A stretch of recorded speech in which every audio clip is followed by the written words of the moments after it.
Esto es Imagen Empresarial. Estamos transmitiendo, por supuesto, este día desde la Ciudad de México, y esta mañana está con nosotros, y me da gusto saludar a Eduardo de la Peña, socio líder de infraestructura en Deloitte Spanish Latin America, para hablar de infraestructura para la movilidad eléctrica. Ahora nos va a explicar, Eduardo, de qué se trata este tema. Eduardo, ¿cómo estás? Buenos días. Hola, Rodrigo, ¿cómo estás? Buenos días. Oye, pues sin duda el tema eléctrico ha estado en el eje de la discusión en México. Primero, pues con el rechazo de los cambios constitucionales en materia energética, que también incluía al tema de los hidrocarburos por los árbitros y tal. Y el otro, bueno, pues por, digamos, esta decisión que toma la Suprema Corte de Justicia, que por la estructura de la votación, pues se mantiene como constitucional los cambios a la industria eléctrica desde el año pasado. Y es clave la infraestructura eléctrica, y primero comienzo por preguntarte a qué se refiere movilidad eléctrica. Evidentemente estamos hablando del sector automotriz y este cambio profundo que está teniendo. Claro que sí. Y mira, realmente movilidad eléctrica abarca más allá de solamente los vehículos, ¿no? O sea, movilidad eléctrica va desde precisamente los vehículos particulares, pero también abarca, por ejemplo, flotillas comerciales. En muchas ciudades se está usando para micromovilidad dentro de las ciudades, pero también puedes ir más allá de esto, ¿no? O sea, también te puedes ir a trenes eléctricos, también puedes ir, incluso se están haciendo ya pruebas con por ejemplo, aviones impulsados por energía eléctrica, ¿no? Y un poco aquí la reflexión y el tema de infraestructura, justamente decíamos, oye, a veces todo el mundo habla de la venta de los vehículos eléctricos, de la importancia de cuántos coches son, del marco regulatorio, de la electricidad, lo cual es muy importante, pero a fin de cuentas es una tendencia, o digamos es un movimiento que yo creo que no se va a detener, ¿no? Como decía Warren Buffett, a veces hay que leer los fundamentales detrás de lo que está pasando, ¿no? Y si tú ves los fundamentales de la movilidad eléctrica, realmente es un efecto, es una tendencia que ya no vas a detener. La mayoría de los armadores se están moviendo hacia allá. Las regulaciones y también los compromisos de emisiones te están llevando a que si el mayor emisor o de los mayores es el sector transporte, lo tengas que reconvertir, ¿no? Y normalmente el debate se centra en justamente esto, en decir, oye, ¿qué va a pasar con los coches, cómo se venden? Pero la infraestructura, todo lo que se necesita detrás para que pueda darse este despliegue, yo creo que es algo que está bastante rezagado, ¿no? ¿Y a qué me refiero? La mayoría de gente, normalmente tú piensas, oye, los puntos de carga, ¿no? Que son bastante importantes. Los puntos de carga, las famosas electrolineras, pero luego tienes la parte de generación, que es un poco lo que estabas platicando, pero luego tienes también la red de transmisión, y no solamente eso, también vas a tener que hacer adecuaciones a la red carretera, porque obviamente hay carreteras tanto urbanas como federales que tienes que adecuar, que tienes que revisar, porque el vehículo eléctrico va a ir de la mano del vehículo autónomo, entonces las carreteras se tienen que adecuar. Vas a tener que reconvertir también las ciudades, porque las vías urbanas de ciertos lugares tienen que estar diseñadas justamente para eso, ¿no? Y fíjate, por ejemplo, estábamos viendo, oye, ¿cuántos puntos de carga hay en México, no? Pues en México más o menos hay como 1,200 más o menos puntos de carga. Si tú lo comparas, por ejemplo, con un país objetivo, por ejemplo, como Noruega, que sería el país de penetración de vehículo eléctrico más grande que hay, pues Noruega tiene 16,000 puntos de carga, ¿no? Y si sacas ahí una proporción por kilómetro, pues México al menos tendrías que tener unos 80,000 puntos de carga para una penetración vehicular similar, ¿no? Entonces, tenemos que pasar de estos 1,200 a 80,000 puntos de carga con todo lo que hay detrás, y es algo en lo cual en este momento pues realmente no se está trabajando tanto, ¿no? Y si no estás listo para recibir esto, pues todo el mundo va a tener su coche eléctrico, pero luego, oye, ¿dónde lo vas a conectar, no? Claro, sí, eso es sin duda fundamental, y sobre todo cuando vemos, por ejemplo, que en Estados Unidos ese sí ha sido uno de los arietes en términos de los planteamientos de el presidente Biden. Ahí me parece, según recuerdo, más o menos están considerando en una etapa inicial invertir unos $7,000 millones nada más en cargadores, ¿no? Independientemente de fortalecer la red eléctrica, porque hay que decir, y te lo pregunto, si hoy, por ejemplo, el equivalente al 20% de la flota vehicular de la zona del Valle de México conectaran sus coches hoy por la noche, si fuesen eléctricos, se funde el sistema, ¿no? Por el tema de equilibrio que tiene que ver entre la demanda y la producción, y no está preparado, digamos, las líneas de transmisión justamente para esta posibilidad, hasta donde entiendo. Y realmente también por eso están haciendo estos esfuerzos por reforzar la red, ¿no? Hace un par de días la CFE lanzó una noticia justamente donde decía que iba a reforzar la red de transmisión, porque pues efectivamente si de la noche a la mañana de repente le conectas, pues ahora sí que todos esos vehículos eléctricos, pues no lo vas a lograr, ¿no? Y más allá de eso, o sea, también yo creo que lo importante es justo vuelvo a lo mismo, ¿no? Y siempre digo lo mismo, tener una visión como país. ¿Y cuál es su estrategia de despliegue de movilidad eléctrica, pero como país? Y esto es una cosa que realmente el sector privado tiene que participar, pero personalmente creo que lo puede liderar mucho el sector público. Ya no estoy hablando solamente de CFE, ahí interviene también, por ejemplo, la SCT, CFE, Semarnat. Entonces, hacer un plan nacional o una estrategia nacional realmente de movilidad eléctrica, donde incluso, por ejemplo, a nivel federal identificas, digamos, corredores verdes, ¿no? No sé, estos son los corredores más usados para pasajeros, para carga, entonces los puntos de carga van a ir acá, aquí van a ir, digamos, de carga lenta, porque normalmente el 80% de la carga, de los momentos de carga van a ser o en tu casa o en el trabajo, ¿no? El resto va a ser en desplazamientos, y en los desplazamientos ahí vas a necesitar puntos de carga de estos famosos ultra rápidos, ¿no? Que ABB, esta empresa está haciendo incluso pruebas para hacer puntos de carga en 15 minutos, ultra rápidos. Claro. Entonces, corredores verdes, oye, ¿dónde tenemos que hacer el despliegue? Empecemos con un par de pilotos, veamos cómo reacciona la red justamente también de transmisión, y con eso aprendamos la lección para ver cómo va a ser el despliegue, ¿no? Porque la mayoría de los países empiezan por la infraestructura antes de que los vehículos lleguen, ¿no? Entonces se previenen de esta forma, ¿no? Pues por ejemplo, también es el famoso reloj ahorita del fin del mundo, ¿no? Del cambio climático, que dice que nos quedan 7 años. Y cuando yo lo leía, decía, bueno, la verdad es que no nos quedan 7 años, ¿no?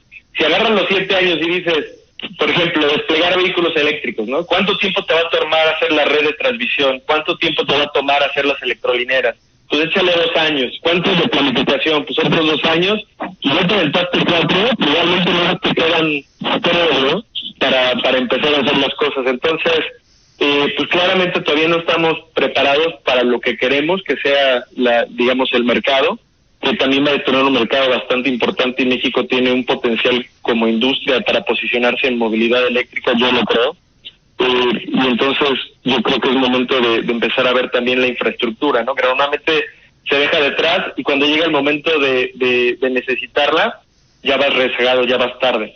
Claro, no, y sobre todo además que creo que independientemente de que es un reto enorme, pues la otra es transformar la matriz energética, ¿no? Porque de qué te sirve tener una flota de vehículos eléctricos y de transporte, como decías, de soluciones en transporte público, etcétera, incluso en algo que pues todavía no logramos observar. Digo, hay algunos experimentos, algunos hitos que se han logrado en el transporte aéreo con aviones eléctricos, pero sobre todo si la matriz energética sigue siendo vinculada, por ejemplo, a plantas de carbón o combustóleo, pues no sirve de mucho, ¿no? Porque justamente toda esta transición y este cambio es para reducir las emisiones de gases de efecto invernadero, no solo desde los escapes de los coches, sino pues desde el conjunto de la actividad humana, y en ese contexto pues ahí se vuelve discusión de fondo, digamos, lo que en México ha estado aconteciendo, pues por lo menos en las últimas 4 semanas, ya digamos como el punto álgido y conclusión de toda esta visión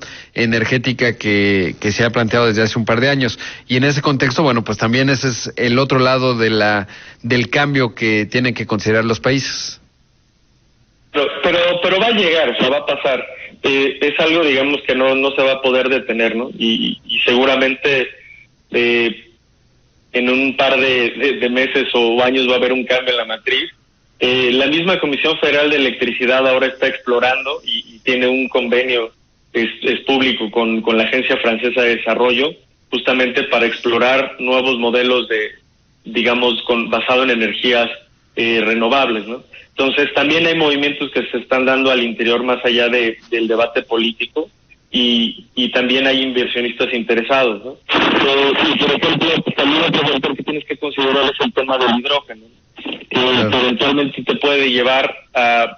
Yo creo que puedes usar el análisis de dónde van los puntos de carga y el análisis de cuáles son los corredores más prioritarios. Cuando hagas el cambio a lo mejor a las celdas de hidrógeno, seguramente vas a poder aprovechar parte de eso, ¿no? Y son mucho más eficientes, mucho más autonomía, ¿no? O sea, normalmente un vehículo eléctrico tiene una autonomía de 300, 400 kilómetros, pues hay unos que tienen más. Pero, por ejemplo, o sea, con hidrógeno tiene 750 kilómetros más o menos, ¿no? Entonces, también es otro factor que va a importar, y por eso mismo vuelvo al punto que es necesario tener una estrategia nacional de movilidad eléctrica que piense en todas estas cosas, ¿no? Y la legislación, yo creo que va a llegar, ¿no? O sea, hay una frase que me gusta, un principio de la Torá, que no soy judío, pero tengo amigos judíos, que dice que la ley está hecha para servir al hombre, no el hombre a la ley, ¿no? Claro. Entonces, eventualmente, yo creo que se va a ajustar y no podemos hacer caso omiso justamente por el reloj que nos marca que tenemos que actuar pronto, ¿no? Sí, y digamos que ahí es importante, porque la realidad se impone, el margen de maniobra se reduce para los países que no lo hagan. Sin embargo, es cierto que también hay un costo de oportunidad. Pienso, por ejemplo, me decía aquí el presidente del Consejo Ejecutivo de Empresas Globales, y me decía, bueno, pues lo que se requiere de inversión en renovables para el insumo, no digamos desde el punto de vista del transporte, sino el insumo industrial, que como decía es el objetivo de fondo, pues son unos 24,000 millones de dólares, que evidentemente la Comisión Federal de Competencia Económica no tiene, y que con estos cambios pues se retrasa porque no los tendrá. Pero bueno, Eduardo, debo hacer un corte, te pediría que te mantienes en la línea para seguir conversando un poco más acerca de este tema y ver cuáles son los primeros pasos en este cambio, y regresamos en un momento. Estoy hablando esta mañana está con nosotros Eduardo de la Peña, socio líder de infraestructura de Deloitte Spanish Latin America.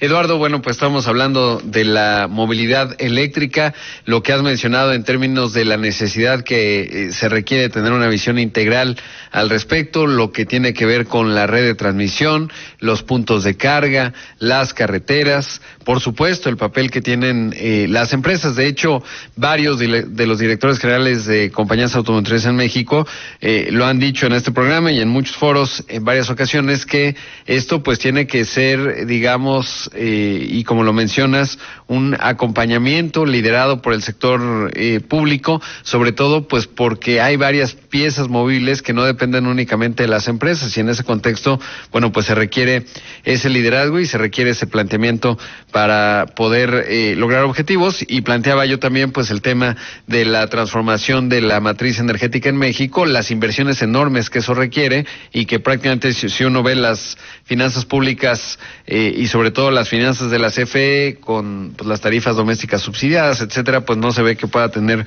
necesariamente los recursos para hacerlo a la velocidad que se está requiriendo. Pero ¿cuáles dirías tú que, de una manera, considerando el panorama actual desde el punto de vista de la visión política de la energía, etcétera, cuáles tendrían que ser los primeros pasos que se tienen que dar tanto desde el sector público como desde el sector privado?